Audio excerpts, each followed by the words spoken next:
Hai semua, hari ni Cikgu Izzati nak ceritakan macam mana nak memahami asas pilih atur dan gabungan. Okey, tajuk ni dia ada dua. Satu dia kata pilih atur dan satu lagi kataan yang ada dalam bab ni adalah gabungan. Okey, kenapa dia separatekan these two word? Okey. So, kita kena ambil tahu dulu bab ni tentang apa. Okey, bab ni adalah tentang, katalah awak ada diberi 1, 2, 3, 4, 5 bola. Okey, satu cikgu kata bola ni colour purple. Bola ni colour kuning. Lepas tu biru. Dah macam tadika dah. Purple lagi. And then one more is okay, black. This is like lighter purple and ni dark purple. Itulah. Ni macam indigo pada. Okay, never mind. So, cikgu kata kat awak, berapa cara yang awak boleh guna untuk awak pilih 2 bola daripada 5 bola itu. So, awak pun fikir, mungkin saya boleh ambil 2 cara ni. Ataupun saya ambil bola tengah ni. Ataupun saya ambil bola hujung ni dengan bola yang paling hujung ni. Ataupun tengah ni tanpa pilih yang ini. Dia ada banyak cara. Tapi soalan cikgu adalah berapa cara? So bila awak tak belajar bab ni, awak tak tahu macam mana saya nak pilih. Berapa cara yang saya boleh pilih bola-bola ini? Okay, so tercetuslah bab 4 ini. Alright. So apa yang sensitif dalam bab 4 ni adalah you belajar tentang 2 perkara. Satu, awak belajar tentang pilih atur atau dia punya akronim dia adalah P, dan satu lagi adalah gabungan atau akronim dia adalah C. C ni adalah kata dasar kepada combination. Okay. Alright. Yang satu lagi P, pilih atur ataupun permutation. Okay. So this is 2 word yang you kena biasakan lah. Okay. Kalau dalam kalkulator dia ada huruf tu, awak boleh dapat dekat kalkulator dia punya punat dia atas punat tu, dia bukan dekat dalam button tu tau, atas dia macam ini buttonnya dia ada dekat atas tu sikit je, kecil je, N P R. You kena tekan shift lah. Satu lagi dia ada ini button apa, cikgu lupa dah, sama dengan ke apa dah, ataupun escape. Tengoklah nanti dalam kalkulator ataupun nanti cikgu letak thumbnail tepi. Satu lagi NCR. So this is 2 button yang you kena tahulah kalau awak belajar bab ini. Right, kita balik kepada asas dia. Okay, pilih atur. Katalah cikgu bagi awak, okay, 3, 2, 8, 7. Okay, so ada 4 nombor. Cikgu ada bagi 4 space. Cikgu bagi 4 space 4 space tu apa ni? 1, 2, 3, 4. Okay. So, soalan pilih atur bermula apabila soalan dia tanya awak susun. Okay, boleh cakap susun nombor digit-digit yang telah diberi itu kepada 4 nombor. Okey, macam itulah lebih kurang. Okey, arahan cikgu yang tadi tu tak ada syarat. Susun, cuma kena susun lah. Susun 4 digit yang dah diberi ni. Okey, so berapa cara? Soalan dia kalau pilih atur je mesti kena tanya berapa cara. So, berapa cara untuk susun 4 digit tu? Jadi, biasanya kalau kita susun 4 digit ni, digit-digit ni, dia akan ada arahan yang kedua pula. Selain daripada ditanya awak cara untuk susun digit, awak kena baca betul-betul. Ada tak dia bagi tahu boleh ulang? Boleh ulang tak nombor-nombor tu? Atau tak boleh ulang? Tak boleh ulang. Memang di dalam ayat tu dah cakap tak boleh ulang. Okay, ini adalah satu situasi yang pertama yang awak kena tahu kalau awak belajar permutation. Baca soalan tu betul-betul, boleh ulang ke tak boleh ulang. Okay, so situasinya, kalau kita ada 4 nombor saja, 3, 7, berapa tadi cikgu dah lupa dah. Naik balik atas. 3287. 3287. Okey. So nombor ni kalau boleh berulang, maksudnya dekat ruang 4 digit yang awak nak bina ini, dekat pertama, okey, ataupun you nak start daripada belakang, mana-mana pun tak apa. Okey, katalah kita start daripada depan. You cakap yang depan ni ada 4 nombor, 4 nombor boleh.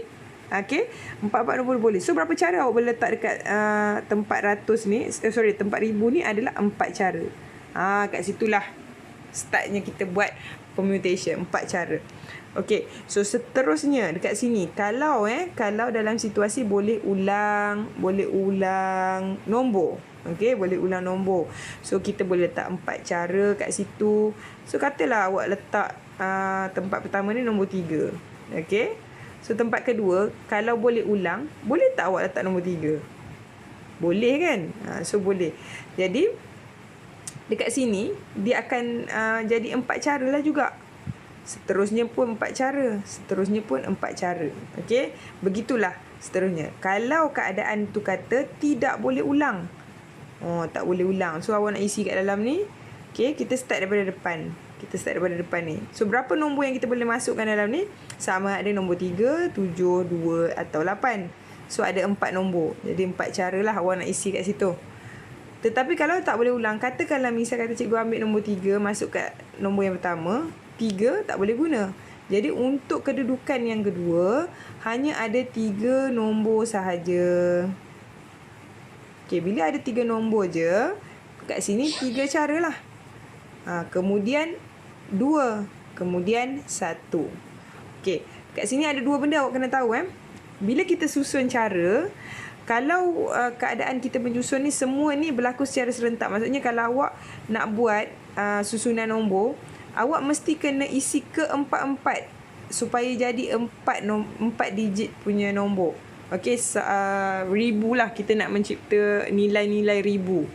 Okey, jadi bila 4 cara, maksudnya cara yang pertama dengan cara kedua dengan cara ketiga ni keempat, semuanya mesti berlaku serentak. Maksud dia apa?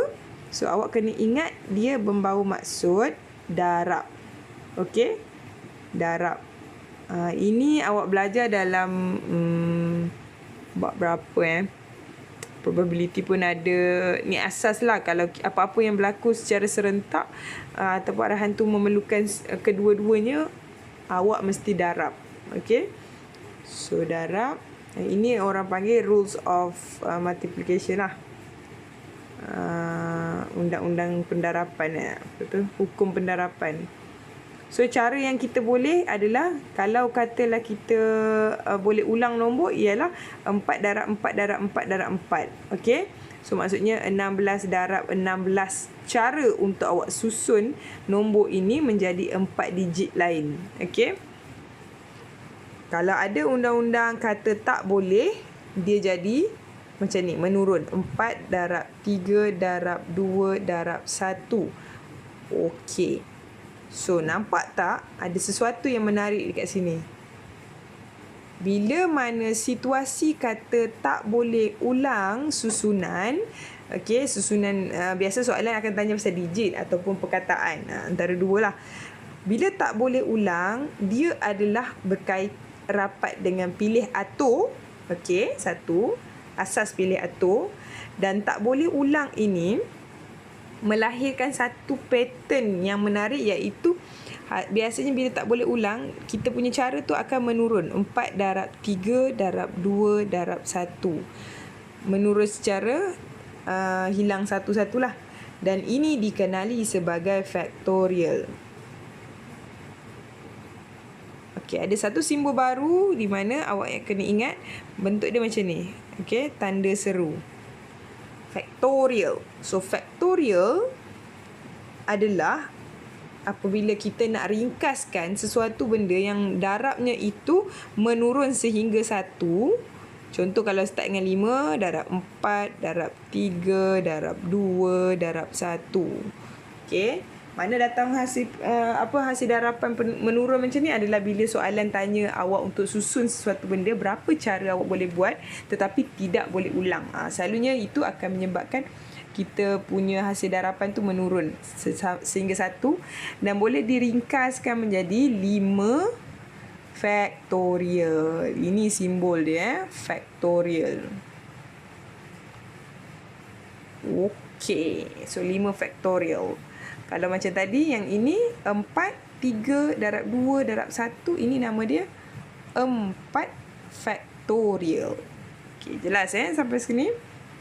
So kita dah nak pergi kepada pilih atur dan gabungan ni, tapi sekarang ni baru asas menyusun. Okey, kita asas menyusun, berapa cara untuk kita susun. Okey, so dah settle sampai sini. Okey, sekarang ni yang cikgu bagi contoh setakat ni semuanya contoh bila kita ada pilihan sebanyak 4. Contoh kita kena isi ruang pun sebanyak 4. So fair, win-win. 4 lawan 4. Okey. Kalau kata awak ada adik kan, awak beli pensel. Okey, awak beli pensel. Awak ada 4 orang adik. 4 orang adik. Lepas tu awak beli pensel pun 4. Okey, awak beli pensel pun 4. So senang lah. Okey. Senang nak pilih dan atur. Betul tak? Ni bagi kat dia ni, ni bagi kat dia ni. Tapi mana satu pen tu, itu yang kita nak belajar betul-betul detail. Ni cikgu ajar asas je. Nanti kita pergi pada soalan.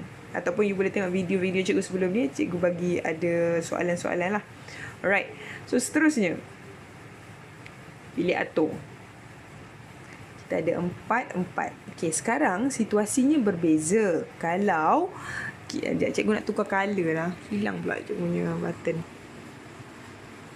Okay, let's move to like, let's use a blue color. Okay, misal kata awak baik sikit kan, awak balik daripada mungkin Japan, you beli bola, pergi jauh-jauh beli bola je kan. Awak beli bola banyak sebab awak rasa macam cantik ni pun cantik, itu pun cantik. Sekarang bola kita ada 3, 4, ada 7. Okey, adik awak ada 4 orang. Adik awak ada 4 orang. Lepas tu awak beli bola 7. Macam mana awak nak pilih 7 tu, nak bagi dekat adik-adik awak? Macam mana cara? Berapa cara? So soalan biasanya suruh kita pilih 4 lah daripada barang yang kita ada tu. Kita kena pilih 4 je. Macam tu. So tak sama bila barang tu banyak pilihan, tapi you kena pilih sikit je daripada barang tu. Datanglah cerita pilih atur dan gabungan. Okey, kedua-duanya samalah, fair lah, cuma pilih atur ni. Okey, sekarang kita tengok beza dulu. Okey. Pilih atur, daripada perkataan tu sendiri ada 2 word yang mana pilih dan atur. Atur, nampak perkataan atur ni, awak highlightkan lah. Pilih atur, dia punya key dia adalah mesti mengikut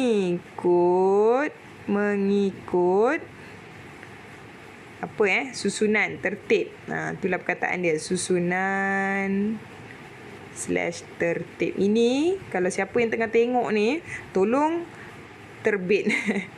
tertib. Lagi sekali juga cakap, siapa yang tengah tengok ni, tolong fokus kat sini. Okey, kita nak pergi dekat dia punya crucial part dia. Kalau awak belajar pasal pilih atur, awak mesti ikut susunan dan tertib. Okey, katalah awak dah baca buku teks, awak dah dengar cikgu ajar, awak dah faham yang ni. Okey, pilih atur mesti ikut turutan, susunan, tertib. Lepas tu satu lagi, kita cerita pasal gabungan. Okey lah, gabungan adalah bila mana kita nak susun tu, susun tak ikut tertib. Okey. Persoalannya adalah pelajar selalu tanya cikgu, macam mana kita nak tackle soalan tu? Okey, macam mana kita nak tackle soalan tu? Yelah, macam mana nak tahu soalan tu sebenarnya ikut susunan ke tak ikut susunan? Okey. So, awak ingat kata kunci ni. Okey, kita tulis pilih atur sebagai P, gabungan sebagai C. Kalau pilih atur, biasanya dalam soalan tu mesti ada word arrangement. Okey, susunan. Arrangement. Arrange. Lepas tu benda-benda yang dia sebut, dia tulis kat situ adalah dalam keadaan order. Okey, dalam keadaan order. Ada order. Lepas tu satu lagi kata kunci yang biasa untuk soalan pilih atur ni adalah apa lagi kita selalu ni ada arrangement, order, schedule. Schedule pun kena ikut susunan kan. Schedule. Okey. Ni word-word yang kita boleh cari lah. Kalau combination, kita ada perkataan selalunya dia kata pilih. Memang P tu pilih atur. Tapi kalau combination kata kunci ni, biasa dia akan dalam ayat tu dia akan guna perkataan pilih. Nanti cikgu cerita. Ataupun awak boleh cari dalam video cikgu yang lain lah. Contoh-contoh. Bila kita buat soalan combination, dia selalu cakap pilih. Lepas tu lagi kata kunci apa lagi yang ada kumpulan, kumpulkan. Okey, kumpul. Ini kata kunci yang awak boleh jumpa lah kalau dalam soalan. Tapi secara umumnya pilih atur ni bila mana kita punya susunan tu mesti kena susun ikut benda tu. Contoh biasa kalau soalan pilih atur je, soalan nombor, lepas tu perkataan, huruf. Sebab apa huruf? Awak tengok kalau cikgu eja huruf ni, cikgu letak huruf F dulu. Dah tak jadi huruf tu, dah jadi fuhur. Tak dapat merealisasikan apa kita punya objektif. Okey, katalah cikgu cakap ini Abu, Ali, Ahmad. Abu, Li lah, panggil Li, Ahmad, Mat. Okey. Cikgu kata cikgu nak seorang, tolong cikgu. Ataupun cikgu nak 2 orang. Okey, 2 orang kena kesusun A dulu sebab A nama Ali, Ali datang dulu. Tak ada kan? Tak kisahlah kalau L dengan M pergi je pun boleh. Kalau M nak pergi dulu, lepas tu L pergi dulu pun boleh. Dia tak kisah. Asalkan kita punya objektif kita nak 2 orang. Mana-manalah. So, berapa cara cikgu boleh pilih? Tu soalan dia. Jadi, beza so biasa sebab tu kata pilih 2 orang untuk cikgu, tolong cikgu, macam tu dia akan cakap. Kita takkan cakap macam ni untuk soalan jenis combination. Kita takkan cakap susun 2 orang untuk tolong cikgu, kan. Itulah dia. Okey, itu satulah. Lagi nak faham lebih dalam lagi, kalau ikut kelas cikgu, lagi banyaklah cikgu boleh bagi contoh. Kalau dalam video ni kita tak boleh nak buat panjang-panjang sangat kan. Okey, next. Andai kata awak dah clear dengan beza antara susunan dan beza antara permutation dan juga combination, next step adalah lepas awak faham, awak kenalah tahu dia punya formula dan kena tahu macam mana dia wujudnya formula itu. Okey, so yang tu detail sikit lah. Jom kita pergi. Cikgu harap awak bersabar dengan cikgu. Kita buat lagi sekali. Ting. Start dengan pilih atur. Okey, macam cikgu cakap tadi, soalan pilih atur biasanya dia akan tanya kita susun kan. Okey, susun. Katalah kita kata susun perkataan dari perkataan apa yang ada simbiosis ada secaman. Cikgu tak nak masuk secaman lagi. Cikgu nak tengok basic saja dulu. Dalam buku teks kan, dalam buku teks dia ada bagi contoh bertuah. Okey. Dia minta kita cari berapa perkataan yang boleh disusun. Okey, tapi soalan dia mungkin macam inilah. Kira cara susunan 4 huruf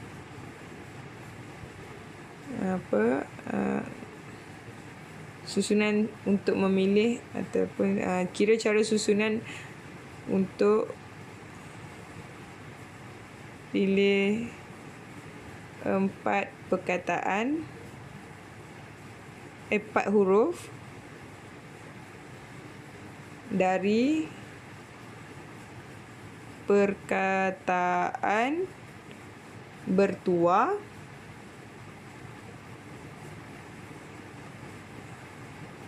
untuk membentuk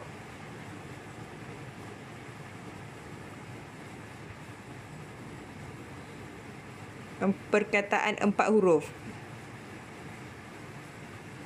4 huruf. Okey, macam tu lah lebih kurang ayat yang cikgu buat lah. Tapi kalau yang tertibnya boleh baca kat dalam buku teks, ada bagi contoh ni. Okey, so maksudnya apa? Awak dari perkataan bertuah ada huruf B, E, R, T, U, A, H. Bertuah.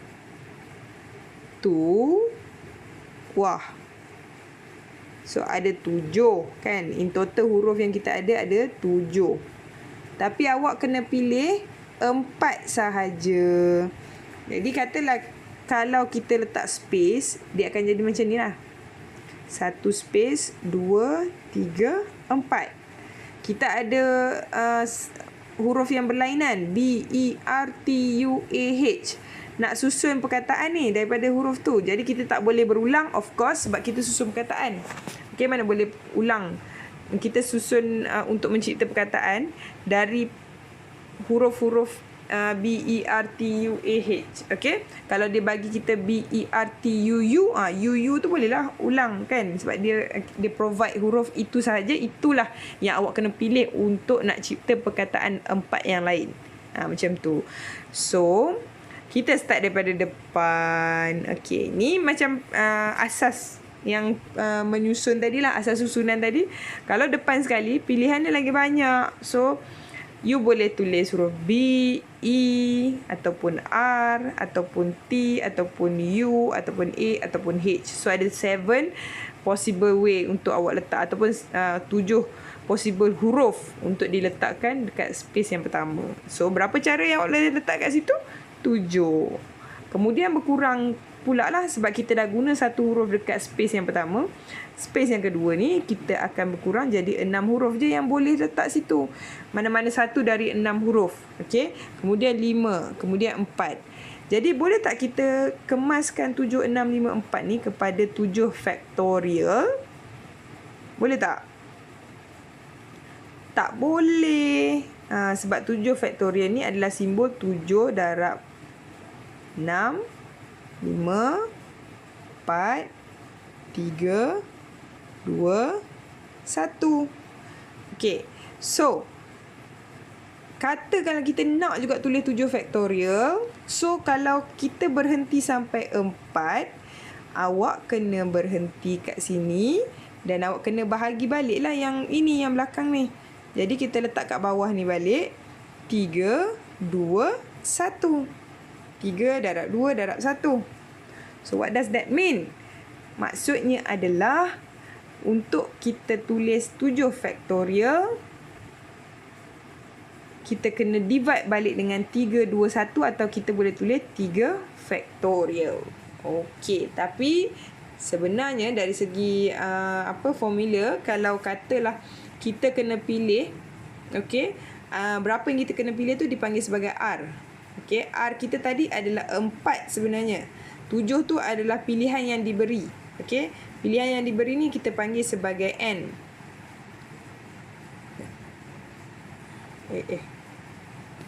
Sekejap pusing sekejap. Angin pula.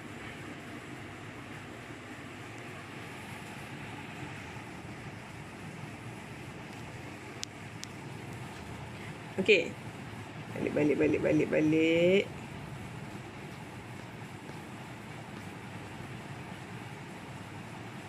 So, N sama dengan 7. Okey. Jadi, bila N dengan R kita tak sama, dekat sini kita boleh tulis kaedah permutation punya tulisan. P. Okey, yang berapa kita kena pilih tu, kita letak kat bawah R. Kat atas ni N. Okey, kalau dari segi penulisan 7 P 4. Okey. Lepas tu kita dapat tadi kita nak tulis 7 faktorial juga. Tapi kita bahagikan dengan 3 faktorial semula. Okey. So, macam mana kalau kata nak buat formula, kita tak boleh tengok nombor 3 ni nombor lain. So, mana dapat 3 ni? Sebenarnya kalau awak nak tengok, 3 ni dapat daripada 7 tolak 4. Okey. So, 7 tolak 4. 7 P 4 is equal to 7 faktorial bahagi 7 tolak 4 faktorial. Okey. Dan ia kalau ditulis sebagai formula, okey, dia akan jadi 7 tu sebenarnya N P R. So dia akan jadi N faktorial bahagi dengan N minus with R faktorial kan dia. Kat situ lah dapat formula dia. Okey. So, seterusnya dia ada banyak lagi. Itu kita sambung dekat video yang lain. Video gabungan pula. Hari ni kita berhenti sampai sini saja. Okey. Awak semua boleh tengok kat video cikgu yang lain. Cikgu ada bagi contoh-contoh untuk selesaikan permutation and combination. Good luck.